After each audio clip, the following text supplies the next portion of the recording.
Welcome. This is James Corbett of CorbettReport.com. I'm James Evan Pilato of MediaMonarchy.com, and we both welcome you back to another important episode of The New World Next Week, and everything you need is at NewWorldNextWeek.com. James, let's blast right into it with the story we started to cover almost 1 year ago here on New World Next Week, but now it's come very, very close as Brazil tells World Cup attendees, don't scream when robbed. This via the Beeb. Brazilian police have put together a pamphlet of top tips for staying safe during the World Cup next month, with suggestions such as making sure not to scream if someone tries to rob you. Do not react, scream, or argue, says the brochure, which will be handed out by Brazilian embassies and consulates. The state of Sao Paulo newspaper reports. Sao Paulo police, who reportedly put together the document, are aiming their security tips at football fans planning to attend the World Cup tournament that runs June 12th through July 13th. The idea is to apparently warn visitors not to provoke robbers into further violence and avoid the increasingly common crime of latrocinios, or robbery that ends in murder, which is fascinating that you have to come up with your own term for that. Tourists come mainly from Europe and the U.S., where they do not see this kind of crime very often, says Mario Leite, who is in charge of World Cup security in Sao Paulo. Tourists are also advised not to flaunt valuable objects that might attract robbers, to be careful at night, make sure you're always with other people, and check to make sure that no one's following you. The guidelines might sound extreme, but police officer Mario Leite says they are there to deal with realities on the ground. There's no use crying over spilt milk, he says. Brazil has one of the highest murder rates in the world. In 2012, the United Nations Office on Drugs and Crime said 25.2 people are killed per 100,000 population. James will include a couple of interesting flashback links, noting just over a year ago, Brazil crime bosses threatened the World Cup of Terror. Leaders of one of Brazil's most feared gangs have warned they will order a wave of terrorist attacks during this year's World Cup if they are moved into a maximum security prison in the state of Sao Paulo. Now, much more recently, April 19th, from The Guardian, Brazil's plans for anti-terror law alarms rights groups as campaigners fear legislation being introduced for the tournament will be used to suppress anti-government protests. James, we could go on and on with this, and we do have our own New World Next Week flashback. Brazil protests erupt over public services and World Cup costs. We covered this story, James, back in June of 2013, and I think all that I could say about this, like most countries, one, where drugs are illegal, the cartels pretty much run the show, which keeps the crime high and the competition low. And the other thing I would note, whether it's the Olympics or the Super Bowl or whatever mega sports ball event, you don't want it coming to your town. James? Yeah, it's like the G20 or something like that. You don't want it coming to your town because it just causes these types of problems. It's interesting to see how the government, on one hand, you have the police saying, we can't help you, you're probably gonna get robbed, just, try to go limp and don't do anything about it.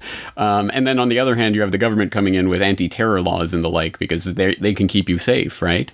It's obviously direct contradiction there. But this story brings to my mind a story that I can't remember if we covered it on the New World Next Week, or maybe you covered it back on the old Media Monarchy podcast, but I remember there was a county somewhere in the United States where the police basically admitted they just didn't have the resources to police people anymore, but you better buy your own gun and, prepare for your own defense, basically. I can't remember where that was, but I think there's obviously economic signs to this, and whatever they might be saying about Brazil's, remarkable economic rise over the past decade, stories like this one prove that there's still very much an underclass criminal element there that's looking to try to make hay on all of these gullible tourists that are going to be wandering around the streets. So pretty sad story in a lot of different fronts. It really is, and I find it interesting just on the analogy angle of it, of not to provoke robbers into further violence. If you lay that out into other parallels, whether you're talking about the banksters that are robbing all of us, don't scream when you're being robbed, because that might make them become that much more violent against you. As if it's just saying, just lay down, play dead, and as you said, just take it and you'll be robbed. I find the really disturbing part of this, James. But hopefully we've kind of put that on the record a month ahead of the World Cup starting. And having said that, James, we'll move to our second story this week, which is just now unfolding as folks out there are watching this episode 193 of The New World Next Week. And that is the 9/11 story told at Bedrock, powerful as a punch to the gut.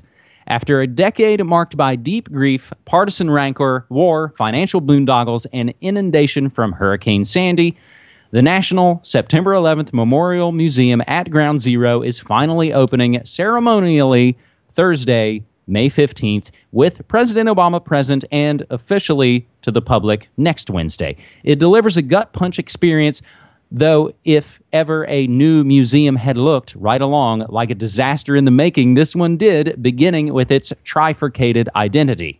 Was it going to be primarily a historical document, a monument to the dead, or a theme park-style tourist attraction? How many historical museums are built around an active repository of human remains still being added to? How many cemeteries have a $24 entrance fee and sell souvenir t-shirts? How many theme parks bring you repeatedly to tears?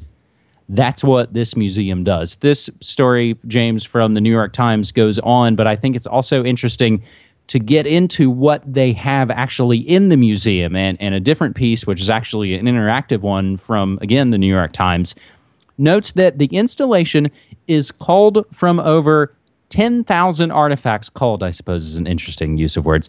Culled from over 10,000 artifacts in the museum's collection, and some of them are devastating. Recordings of last phone calls, photographs of doomed firefighters heading into action. For some reason, the largest objects, an intact fire truck with carefully folded hoses but a burned-out cab, a storefront jeans display still covered with WTC ashes, those are maybe the easiest to take, maybe because of their public identity. The hundreds of small, battered personal items, many donated by families of victims, are a different story.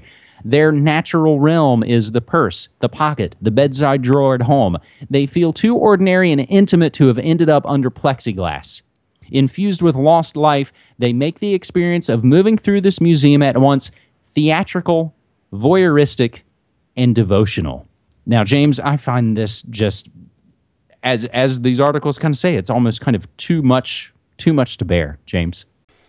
It is always pretty ghoulish and unseemly to put these types of collections together at the best of times, let alone when it's serving such blatantly propagandistic purposes. And I think that's because, obviously, this plays directly on people's most deeply held emotions and things that a lot of people have probably locked away for over a decade. It'll bring it all back. It'll put the wounds fresh in the minds of a lot of New Yorkers, etc. So that's in fact the common theme if you look at the coverage of this that's going through all of the various reports that are swirling around this in the mainstream media. They're all talking about emotionally overwhelming and these types of things. You know, people breaking down, looking at these memento mori, and it is a pretty disgusting phenomenon because, specifically, I mean, not only because it serves the propagandistic purpose ultimately of reinforcing the official narrative of 9/11 and all the holes and plot points of that, not only because it becomes a type of shrine to the type of, you know, death and destruction that these psychopaths caused, and I think are secretly kind of relishing in it,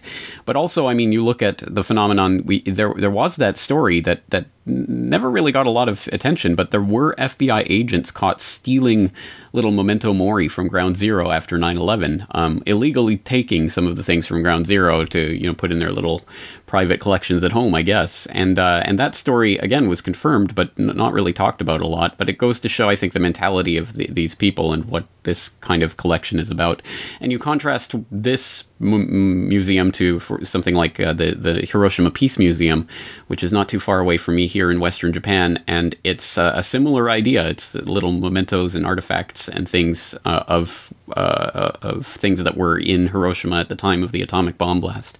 And it is a really powerful and overwhelming experience to go through there and to take a look at this. So I think I understand the type of emotional heartstrings that can be pulled with this type of a museum. But as I say, the idea that this is being done in service of the 9/11 lie and only to further the war on terror narrative and all the lies that we've been fed over the past decade and a half, I mean, it's enough to make me want to vomit in a lot of different ways. Now, James, here's a question. Do we know why this is now opening at somewhat kind of seemingly random time and not around the anniversary? Is it because it was overdue and now they're just getting it opened as soon as possible? I don't know if we know that. Yeah, that's a very good question. I don't know that off the top of my head, but I do remember it was several months ago that I published a Wired.com story on Twitter. I tweeted out the Wired story that they published, and it had some sneak preview kind of photos of this. This was months and months ago, so I don't know if it's behind schedule or what, or maybe it's ready now, so they'll open it now. But it is strange, because you would think they would try to make use of the anniversary type coverage around it. The other note we'll add, James, I think it's interesting to note that the 9/11 janitor, the keymaster, the man who saved countless lives, William Rodriguez, tweeted out at 911 WTC, quote, "It's official. I will be on the ceremony at Ground Zero to open the new 9/11 museum with President Obama this Thursday. Watch the news." I had the opportunity actually to meet William Rodriguez 7 years ago here in Portland when he was on a speaking tour.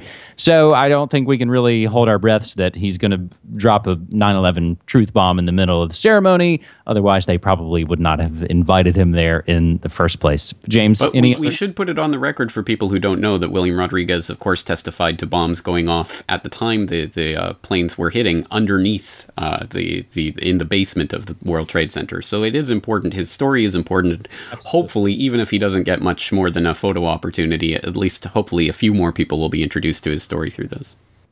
Definitely. Now, James, let's move to our third and final segment this week, and it's going to be another hashtag Good News Next Week update rundown, as I think this proves to be a really important segment, James, that we've been trying to do more and more. And I think it's something that folks out there get excited about and want to get involved in more and more. And you can tweet your good news ideas using hashtag Good News Next Week. Congrats to our man Miles and everyone out there in New South Wales. It's just been announced on the ABC, the Australian broadcasting company, that Metgasco's license has been revoked. Metgasco drilling suspended, and the company referred to the Corruption Commission. This all swirls around the blockade, and they've been using hashtag Bentley blockade. And I think it shows, James, that people power works. Do you have any take on this? I haven't been following it closely. It is good to hear that this breakthrough is happening, and hopefully it will not be one of those stories that turns around, months later when nobody's looking. But at any rate, let's celebrate the victory while it's here. Absolutely. Another story we were following recently on New World Next Week, FCC chairman to rethink controversial net neutrality proposals, and a lot of folks have been jumping on this, whether it's, I've seen artists and bands and mainstream and independent and otherwise getting involved in telling the FCC what you think about their net neutrality proposals. And I think even the Bernie Sanders page out of Vermont has been the main thoroughfare with which the FCC is getting bombarded. And of course, we covered this just a couple of weeks ago here on New World Next Week. The other thing we've covered recently here is that the massive wave of bankster suicides slowly but surely finally getting noticed by the mainstream media, and that was tweeted at us at Daz Alt Theory. James, some of the other great good news stories we'll briefly mention. There's a documentary called Fed Up, and it gets into the cause of the massive obesity problem plaguing not only America, but also all around the world. A lot of it is fake, phony, refined sugar being added to all our foods, causing all of this obesity. The interesting and really even better good news note on this, tweeted at Shane Pollock, that after 3 months of not eating sugars and sweeteners, he said he's lost 40 pounds. And so we want to encourage that, because going through, my own travails with quitting cigarettes 2 years ago, I think sharing those victories and having other folks out there kind of cheer you on, I think is a really important thing. So huge props to Shane Pollock. Rare bee believed extinct since 1946 comes back to life. Dallas, Texas considers ending 50 years of water fluoridation. Lagarde and Condi cancel speeches after protests. Those are two different speeches. IMF Lagarde and, of course, Condi Rice canceling different speeches because they knew they were going to get pounded by protests. And lastly, James, the funny good news next week note: study finds swearing can be good for you. There are lots of choice words I would have to say if that is true, but I will save the ears of our poor, unfortunate, innocent little listeners for that. Well, again, a lot of interesting and positive stories, and it is good to see more people going out there and taking action. So let's continue to highlight that. Again, if you do have your own idea for good news, please do tweet it out. Good news, hashtag good news next week, or of course you can contact James or I directly through our respective websites. And just a couple of the other New World Next Week updates. I think fully exposing the farce. Joe Biden's son takes the position as, along with the UK gas producer.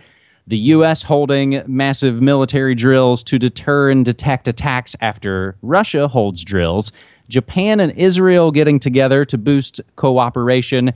And U.S. drones search for kidnapped Nigeria girls. James, I think the longer we've done this show, I think as the stories keep coming and the stories keep coming out, I think it shows that we've kind of been on top of a lot of these stories years in advance, and then it's kind of shown, yes, AFRICOM is coming, yes, they've acclimated you to drones, and yes, they want you to cheer along it.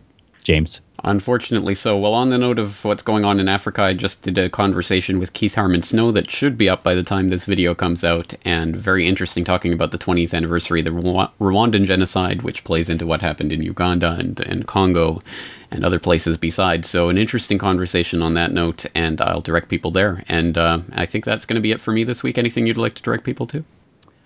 Just some of my most recent interviews I've done are available over on MediaMonarchy.com, and very much more to come. So I'd like to personally recommend the John Rappaport interview on jazz musicians. I thought that was really good. Thank you. I really enjoyed that talk as well. All right. Okay, we'll leave it there for this week, and looking forward again to next week. James, thank you again for 3 stories. All right. Thanks, man.